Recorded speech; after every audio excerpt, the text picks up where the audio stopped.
Mind-blowing echo sounder transducer. Cleaning secrets revealed. Welcome back to Ship's Tech Talk.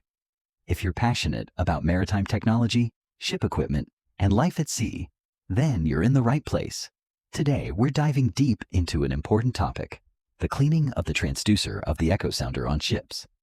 A clean transducer is crucial for accurate depth readings, and in this video, I'll explain everything you need to know about why, when, and how to clean it properly.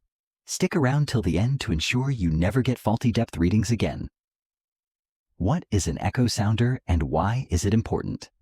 An echo sounder is a vital navigation instrument used on ships to measure water depth and detect underwater objects. It works by emitting sound pulses into the water and measuring the time it takes for the echoes to return after hitting the seabed. By utilizing this data, the echo sounder's control panel indicates the depth, condition, and properties of the seabed. This system is essential for safe navigation, especially in shallow or unknown waters, helping ships avoid grounding and ensuring smooth sailing. The role of the transducer in an echo sounder. The transducer is the heart of the echo sounder. It is the component responsible for sending and receiving sound waves underwater. Typically installed on the ship's hull, it converts electrical signals into acoustic pulses and then reconverts the reflected echoes into electrical signals that the system processes to display depth readings. However, like any other underwater equipment, the transducer is exposed to marine growth, sediments, and biofouling, which can affect its performance. This is why regular cleaning is essential. Why and when should you clean the transducer? Over time, the transducer gets covered with algae, barnacles, sediments, and salt deposits, reducing its ability to send and receive sound signals effectively. A dirty transducer can cause inaccurate depth readings, leading to potential navigational hazards. Cleaning is necessary to maintain its sensitivity and ensure precise readings. The transducer should be cleaned under the following conditions. 1. During dry docking.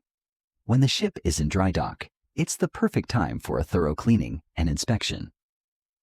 2. If depth readings become inconsistent. If you notice fluctuating or incorrect depth readings, a fouled transducer might be the culprit. 3rd, periodically, as part of routine maintenance, many ships follow a maintenance schedule where divers or crew members clean the transducer at regular intervals. 4. When marine growth is detected, ships operating in warm waters experience faster biofouling, requiring more frequent cleaning. How to clean the transducer of the echo sounder. Cleaning the transducer is a delicate process, as improper handling can damage its sensitive surface. Here's how it's done. 1. Preparing for the cleaning process. Before cleaning, the ship should ideally be docked or in calm waters.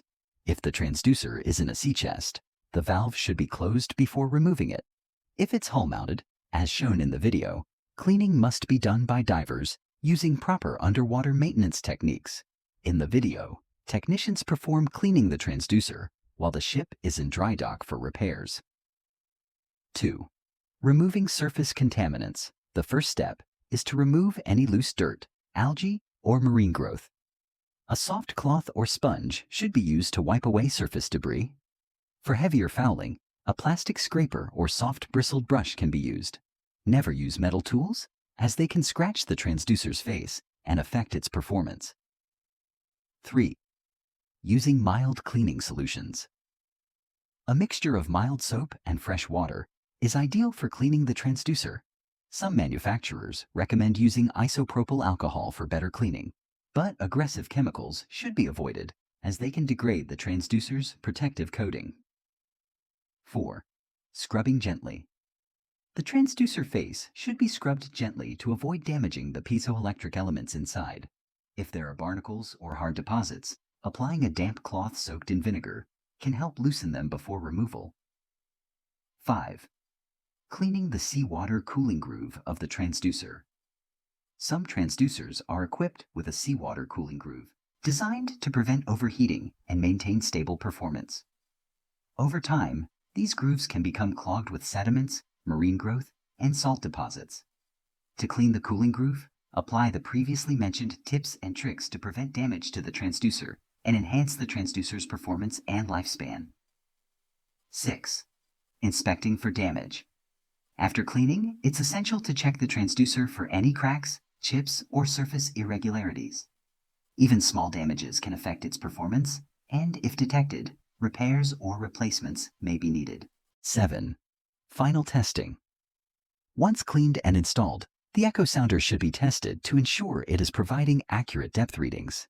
This can be done by comparing the readings with previous data or using known reference points in a harbor. Final words. Keep your transducer clean for reliable readings. Regular maintenance of the transducer ensures accurate echo sounder performance, reducing navigational risks, and enhancing the safety of the vessel. A small step like cleaning can make a huge difference in obtaining precise depth measurements. If you found this video helpful, don't forget to like, share, and subscribe to Ship's Tech Talk. Also, hit the bell icon so you never miss an update on ship technology, machinery, and sailing life. Have any questions or experiences with cleaning a transducer? Drop them in the comments below. I'd love to hear from you. See you in the next video. Safe sailing.